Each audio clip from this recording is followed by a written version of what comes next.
Donderdag 12 September en ons is besig om saam met Paulus en Barnabas bietjie te reis. Nou op enige reis, of dit 'n vakansie is, 'n besigheidsreis, waar ook al is daar altyd verskillende reaksies. Iemand geniet dit verskriklik baie, iemand verpest dit, iemand is moeg, iemand is opgewek.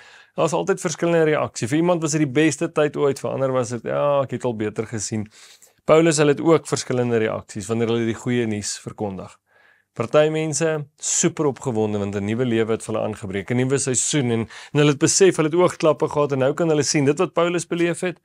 Ander raak ongemaklik. Ander voel bedreig en dan reageer hulle anders en dis my en jou wêreld. Jy is so opgewonde oor dit wat jy Sondag by die kerk gehoor en jy wil vir mense vertel en hulle skiet dit half af en sê, ag, moenie met jou kerkgoedjies hier kom vir my met die Bybel slaan nie. Miskien wil jy vir iemand met wysheid bedien, iets wat jy in jou stilte tyd beleef het en jy sê, vriendin, ek weet presies, ek het hierdie vandag gelees en hulle sê, so dink jy nou jy's beter as ek. Daar's altyd verskillende reaksies. Ander keer weer, dink jy nie veel van 'n teksvers nie, maar jy's gehoorsaam, die Heilige Gees sê vir jou stuur. En jy stuur dit vir die persoon en hulle sê, dankie, dis al wat ek nodig gehad het en jy's amper uit die veld geslaan. Paulus het dieselfde beleef, hoor net in Handelinge 13 vers 48 tot 51. Toe die heidene dit hoor, was hulle baie bly oor die woord van die Here en het hulle dit toegejuig. Almal wat vir die ewige lewe bestem was, het gelowig geword. Die woord van die Here het dwars deur die hele streek versprei.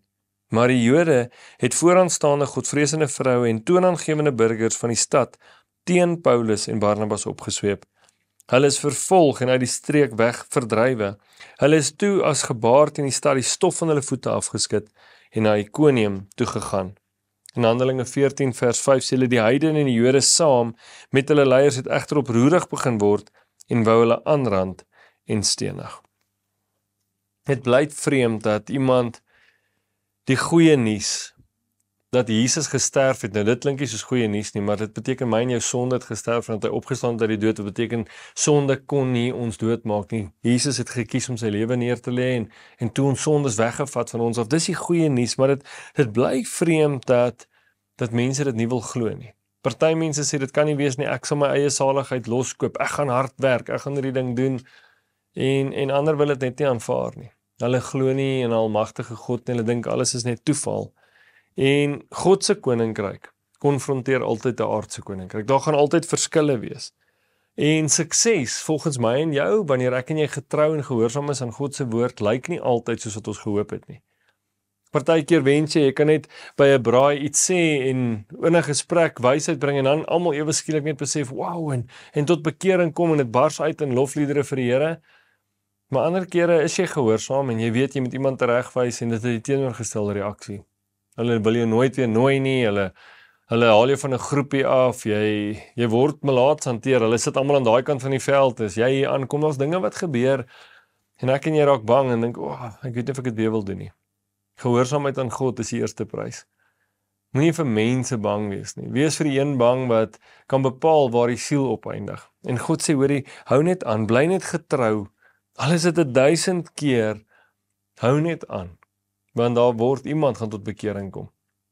En so sal God gebeur en bepaal wat gebeur, maar ek en jy moet net die verantwoordelikheid hê om aan te hou.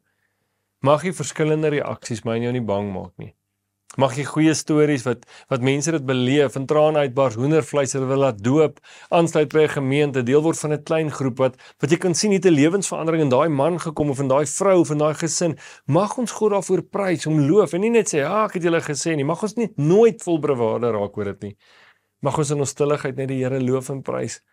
Maar wanneer die reaksies negatief is teen ons, mag ons nooit wegkwyn nie. Mag ons nooit begin terugtrek en sê, ek weet nie of ek dit moet doen nie. Bly bid vir onderskeiding, bly bid, dat ons sensitief is vir die Heilige Gees, oor wanneer en hoe ek en jy die goeie nuus moet verkondig. Kom ons bid saam. Here, dankie dat U deur Paulus se lewe vir ons kom vertel het, dat getrouheid is soos 'n mosterdsaadjie. Soms sien ons nie die vrug daarvan dadelik nie.